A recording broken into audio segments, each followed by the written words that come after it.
Bonjour à tous, aujourd'hui nous plongeons dans les délices de l'Académie culinaire de chez Cercle Vert. J'ai cru entendre la voix de Max Galopin, envoyé spécial de la société Bonduelle. Je vous propose de me suivre pour aller voir ce qu'il nous a réalisé en cuisine.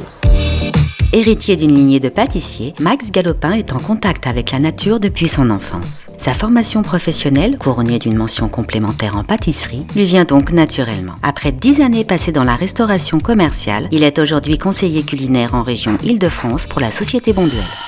Salut Max, je suis ravi de t'accueillir à l'Académie. Dis-moi, je voudrais savoir ce que tu vas nous faire comme recette aujourd'hui. Nous allons faire un houmous de betterave et croustillant de maïs avec notre betterave sous vide, notre poche de pois chiches bio et notre maïs sans résidus de pesticides. Cette boîte de betterave, c'est une boîte sous vide, c'est une 4-1 où on n'a mis que 10% de jus dedans, on a fait un vide d'air et ce qui permet que le produit soit beaucoup plus croquant et on ait beaucoup plus de goût. D'accord, il n'est pas noyé dans un jus de cuisson en fait et on a vraiment très peu de jus dans la boîte qu'on peut utiliser pour parfumer ou colorer certains produits d'ailleurs. On peut en faire une vinaigrette, on peut refaire des assaisonnements avec et donc utiliser l'entièreté de la boîte. Eh ben écoute, je te propose d'attaquer tout de suite notre petit houmous de betterave. Donc là, nous avons mis le pois chiche, notre betterave sous vide et la gousse d'ail que nous allons mixer avec huile d'olive, le jus de citron et la pâte de tahine. Ok, tahiné, enfin tahine ou tahiné, hein, c'est un petit rappel pour ceux qui ne savent pas, c'est une pâte de sésame. J'ai utilisé le pois chiche sachet fraîcheur bio. L'avantage, c'est que ça prend moins de place dans vos économas et ouverture facile, sans risque de limaille. Bon alors Max, là tu vas réaliser la tuile de maïs, c'est ça?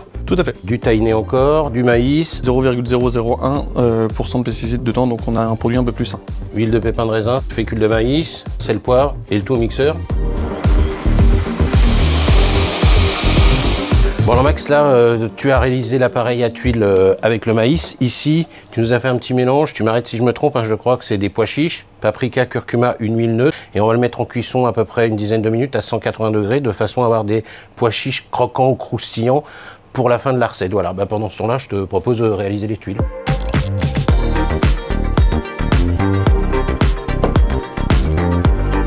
Ah, c'est une belle couleur, hein. Une belle couleur, une belle texture bien épaisse. Tu vas me dire, donner un peu de croquant. Donc maintenant, on peut le passer au four. Bon. Eh ben écoute, je vais l'enfourner, je vais baisser la ventilation parce que sinon ça va s'envoler. Bon alors Max, là on a tous les produits qu'il nous faut. Ton houmous de betterave que tu as réalisé tout à l'heure. Là on a les pois chiches qui sortent de cuisson.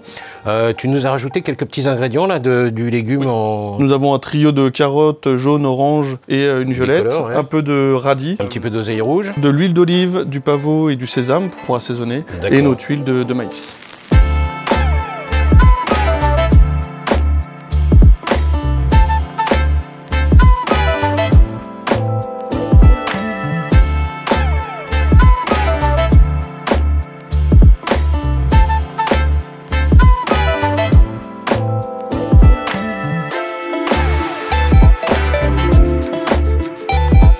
Bon alors Max, tu nous as fait une très belle entrée là. Alors en parlant de végétal, on a aussi un magnifique livre qui est sorti, qui est un petit peu une bible sur le végétal. Donc c'est un livre qui a été fait avec un meilleur ouvrier de France, des cuisiniers de chez Bonduelle, des professeurs d'école. Et vraiment là, on a une solution incontournable sur le végétal. Nous avons aussi notre site internet, Bonduelle Food Service, avec notre espace Grénologie. Vous pouvez retrouver des recettes, nos fiches techniques, nos produits, tout ce qu'on peut trouver autour de l'univers du végétal. Bon bah Max, maintenant moi, il me reste plus qu'à te saluer. Je te remercie vraiment de ton intervention. Moi, je vous salue et je vous dis à la prochaine fois.